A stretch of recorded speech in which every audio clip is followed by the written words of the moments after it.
दोस्तों नमस्कार, बात करेंगे निफ्टी कहाँ पे कामकाज कर सकती है। कल एक्सपायरी के दिन मंथली एक्सपायरी है, क्या प्लान हमारा रह सकता है।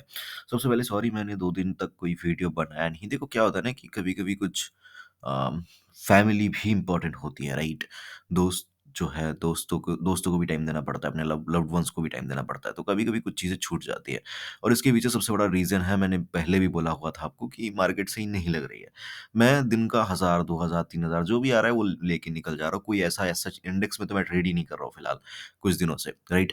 तो जब कोई चीज़ के ऊपर आप खुद ट्रेड नहीं कर रहे हो ना, तो उसके अंदर वो फीलिंग नहीं आती कि आप उसको बनाओ, और अगर आप बनाओगे विदाउट फीलिंग, तो उसके अंदर एक्यूरेसी आपकी कम हो जाएगी, समझ रहे हो।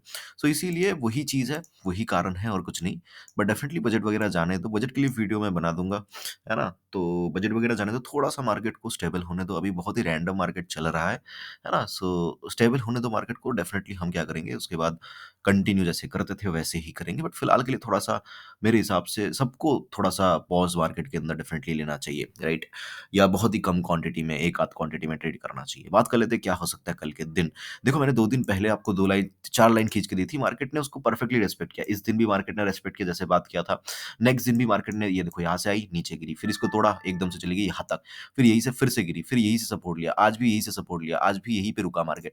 तो बिल्कुल ये 4 लाइन वो जो है एक लक्ष्मण रेखा की तरह मार्केट के अंदर काम कर रहे थे। सारी चीज़ें डिलीट कर देते हैं और एक बार देखते हैं कि कहाँ पे क्या ट्रेड बन रहा है। सबसे पहले हम एक बार देख लेते हैं कि ओवरऑल सिनेरियो क्या है मार्केट का, है ना? मार्केट कहाँ पे खुली, कहाँ पे क्लोजिंग है अभी मार्केट की, सारी चीज़ें हम देख लेते हैं एक बार। देखो बहुत ही इंटरेस्टिंग चार्ट है मेरे हिसाब से, ठीक है। ये चल रहा है जनवरी जनवरी का महीना, और कल जनवरी महीने की एक्सपायरी है, ठीक है। पहली चीज, ओके। तो जनवरी महीना कहाँ से स्टार्ट हुआ था, अगर आप देखोगे तो जनवरी महीना यहाँ से स्टार्ट हुआ था, है ना। 23,600 के आसपास से मार्केट स्टार्ट हुई थी, एकदम से अचानक से एक जंप लिया, एकदम से अचानक से नीचे आ गई, ठीक है। ध्यान से समझना, ये 1 जनवरी की बात है। यहाँ से गेम स्टार्ट हुआ, यहाँ से मार्केट ऊपर गई, यहाँ पे मार्केट जो है नीचे आ गई। डेफिनेटली ये जो पॉइंट है, राइट, बहुत ध्यान से समझना, बहुत इंपॉर्टेंट लर्निंग है ये जो पॉइंट है, ठीक है। यहाँ पे कुछ लोगों ने पुट को बेचा हुआ था। क्या किया था? पुट को बेचा हुआ था, ठीक है। फिर यहाँ पे डेफिनेटली कुछ लोगों ने कॉल को बेचा, कुछ लोगों ने, बहुत लोगों ने कॉल को बेचा, इसीलिए जो है मार्केट जो है काफ़ी तेज़ी से नीचे आई। फिर 2-3 दिन मार्केट यहीं पे सपोर्ट लिया, फिर क्या किया? सपोर्ट को ब्रेक कर दिया। अभी सपोर्ट ब्रेक होने पे क्या होता है, जो बड़े प्लेयर्स हैं, राइट, मैं छोटे प्लेयर्स की बात नहीं कर रहा हूँ। ये जो ब्रेकडाउन्स वगैरह होते हैं ना, इसके अंदर जो जो छोटे प्लेयर्स हैं, वो एकदम निपट जाते हैं। लेकिन जो बड़े प्लेयर्स हैं, वो कॉल तो बेच ही रहे हैं, साथ में अपने पुट का जो पोज़ीशन है, वो एकदम से नहीं निकालते। एकदम से निकाल देना तो यहाँ पे और बड़ी गिरावट आ जाती है, लेकिन वो आई नहीं। इसका मतलब उन्होंने क्या किया, उन्होंने यहाँ पे कहीं न कहीं अपने पुट की पोज़ीशंस को कहीं न कहीं एडजस्ट करते हुए मार्केट को नीचे ऊपर करते गए, है ना? इस तरीके से नीचे ऊपर करते गए, और कॉल का तो सेल जो है उसके अंदर तो प्रॉफिट चल ही रहा था, मालामाल हो गए। और पुट का जो ट्रेड था उसके अंदर अपने अपने पोज़ीशंस को वो लोग एडजस्ट करते गए, ताकि मतलब सो हो सकता है कि उन्होंने कोई ऐसा एक पॉइंट सोचा था कि नहीं, इसके नीचे तो 100% निकल जाऊँगा, लेकिन तब तक जो है मैं कहीं न कहीं अपने पुट के पोज़ीशंस को एडजस्ट करता जाऊँगा। तो वो लोग एडजस्ट करते गए, है ना? एडजस्ट कैसे करते हैं? जैसे अपने उन्होंने पुट पुट सेल कर दिया, ठीक है, मंथली का।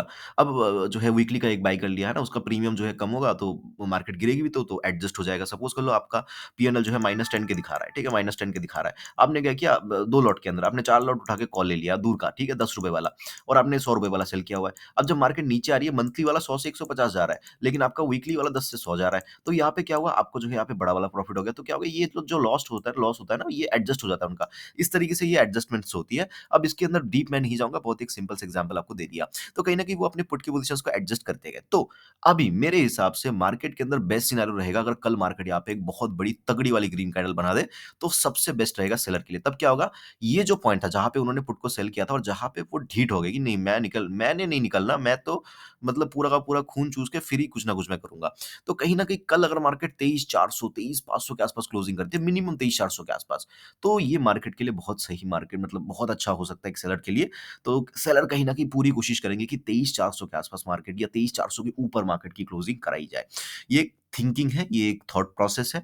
ज़रूरी नहीं है कि यही होने वाला है, बट सेलर की थिंकिंग ये होगी कि फिर क्या होगा, ऊपर के सारे ये जो कॉल है, ये तो ज़ीरो है ही, और नीचे ये क्या है, ये जो है हमारा बहुत इंपॉर्टेंट पॉइंट है, 23,600। ये क्या है, ये यहाँ पे ही पुट को सेल किया गया था पहली बार, दूसरी बार, तीसरी बार, जो जहाँ से जो है इन्होंने एडजस्टमेंट स्टार्ट किया। तो यहाँ पे क्लोज़ होगा, तो नीचे भी कोई पुट बेचा होगा, तो जो एडजस्टमेंट करते-करते अगर कोई पुट बेचा हो नीचे की तरफ, तो वो भी ज़ीरो है। और बीच का तो जो कॉल है 23,500, क्योंकि राउंड नंबर है, तो डेफिनिटली कोई बड़ा उसमें उसके अंदर ओआई डेफ़िनेटली होगा, क्योंकि ऐसे स्ट्राइक प्राइसेज़ के ऊपर ओपन इंटरेस्ट होते हैं, राइट? बहुत ज़्यादा होते हैं। तो कहीं न कहीं 23,400 के आस-पास क्लोजिंग हुई या 500 के आस-पास क्लोजिंग हुई, तो 500 का कॉल और पुट जो है दोनों ज़ीरो हो जाएँगे और नीचे के सारे पुट ज़ीरो, ऊपर के सारे कॉल ज़ीरो। तो बेस्ट सिनेरियो रहेगा मार्केट के अंदर सेलर के लिए।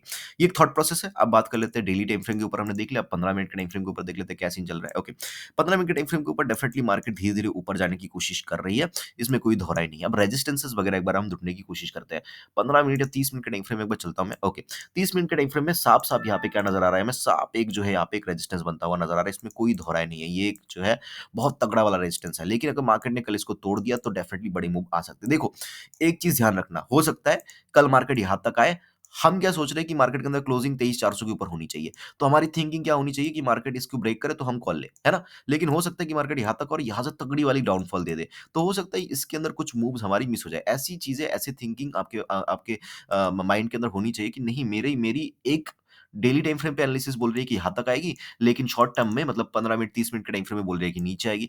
तो हो सकता है कि नीचे का ट्रेंड मैं थोड़ा-सा लेट से लूँ, क्योंकि बिग टाइम फ्रेम का कन्फर्मेशन जो होता है वो बहुत इंपॉर्टेंट होता है। छोटे टाइम फ्रेम का इंपॉर्टेंट नहीं होता। बहुत सारी इंपॉर्टेंट चीज़ें मैं एक ही वीडियो के अंदर बता रहा हूँ, राइट? ध्यान दीजिएगा। डेली टाइम फ्रेम के ऊपर मैं एक बार चलता हूँ और डेली टाइम फ्रेम के ऊपर तो काफ़ी ऊपर नीचे रेजिस्टेंसेस है, ये एक आएगा और ये कहीं न कहीं काफ़ी ऊपर है अभी भी। ये देखो, ये रेजिस्टेंस एग्ज़ैक्टली 23,400 के आस-पास आ रहा है, दिख रहा है?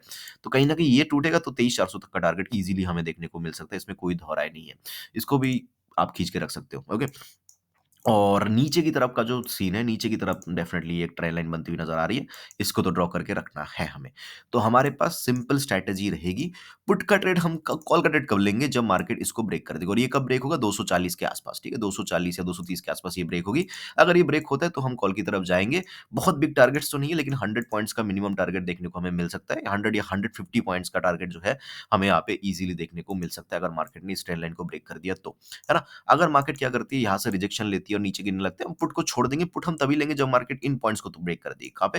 23,040 के नीचे मार्केट आ जाएगी, राइट? एक बार मैं पॉइंट को चेक कर लेता हूँ। यस, 23,040, 23,040 इसके नीचे मार्केट आएगी तो हम क्या करेंगे? तो ही हम पुट की तरफ इंटरेस्टेड रहेंगे। मार्केट ऊपर जाके रिजेक्शन ले, फिर जो है इसको तोड़े, मार्केट खुलते ही जो है इसको तोड़ दे, मार्केट गैप डाउन खुल के इसको तोड़ दे, किसी पॉइंट ऑफ टाइम तोड़े तो ही हम पुट की तरफ इंटरेस्टेड रहेंगे। लेकिन मेरी पर्सनल थिंकिंग के हिसाब से मार्केट अगर मुझे गलती से एक बार यहाँ पे मिलती है, मैं एक बार कॉल की तरफ ज़रूर इंटरेस्टेड रहूँगा। क्या रहूँगा? एक बार मैं कॉल की तरफ ज़रूर इंटरेस्टेड रहूँगा, अगर मुझे गलती से मार्केट यहाँ पे मिल जाती है तो। अगर ब्रेक करती है तो मैं पी की तरफ इंटरेस्टेड हूँ, लेकिन ऊपर की तरफ मार्केट अगर यहाँ पे रिजेक्शन भी लेती है तो मैं पुट नहीं लूँगा, लेकिन अगर मार्केट इसको ब्रेक करती है तो मैं कॉल लूँगा। तो दोनों तरफ अलग-अलग सिनेरियो है। ये एज़ पर द चार्ट के हिसाब से मेरी थिंकिंग रहेगी मार्केट के अंदर। आई होप कि वीडियो आपको अच्छा लगा होगा। अच्छा लगा तो लाइक कर देना। मुझे सुनने के लिए आपका बहुत-बहुत धन्यवाद।